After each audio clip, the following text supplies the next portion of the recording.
sort of get out and just sort of don't cut the brush at our own homes, but over time that stuff grows and you don't realize how fast it grows. And so that's something I think to maintain safety along the road would be vegetation cut back along the road. There are two other intersections in the area besides the signalized one that we studied, both at Marsh Drive and Bridge Street. And neither one of those locations have stop lines or stop signs. So, particularly if you have young people who are just learning how to drive and, you know, where do they come out when they come out to West Street, how far do they go? So we're recommending that maybe the proponent participate in some sort of mechanism to get some stop lines and stop signs provided at those two unsignalized locations. I think that's really the kind of the gist of it. The project does meet all safety criteria. The point we did point out was speeding, and the recommendation we're making on that.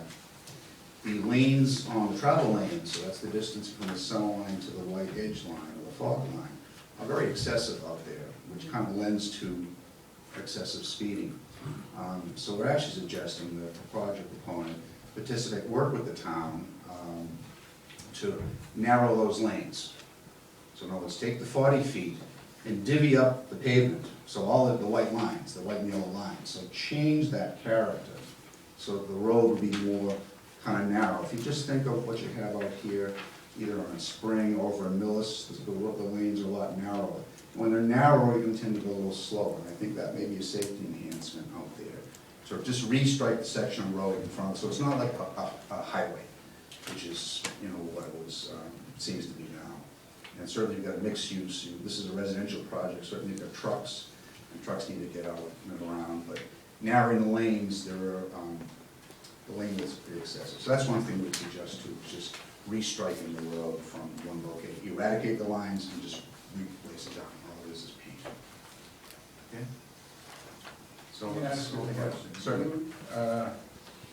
You think, and I gather the applicants, experts probably confers or comes close to this, that this thing is going to generate 638 vehicle trips a day, plus or minus.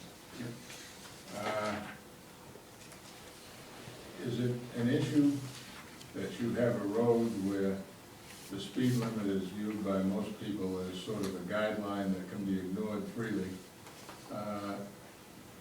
and you're going to inject 638 more vehicle trips into that a day, that doesn't create a hazard?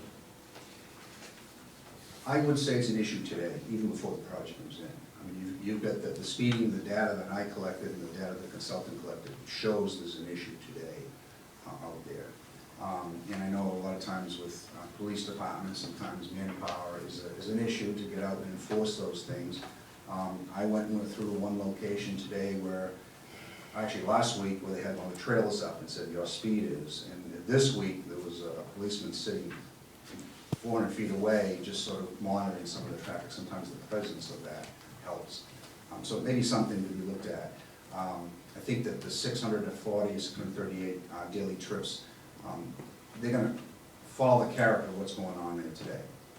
Okay, so I think to change that, to do either enforcement or, as I suggested, change the striping of the pavement out there, maybe a mechanism to basically solve and get the cars to slow down.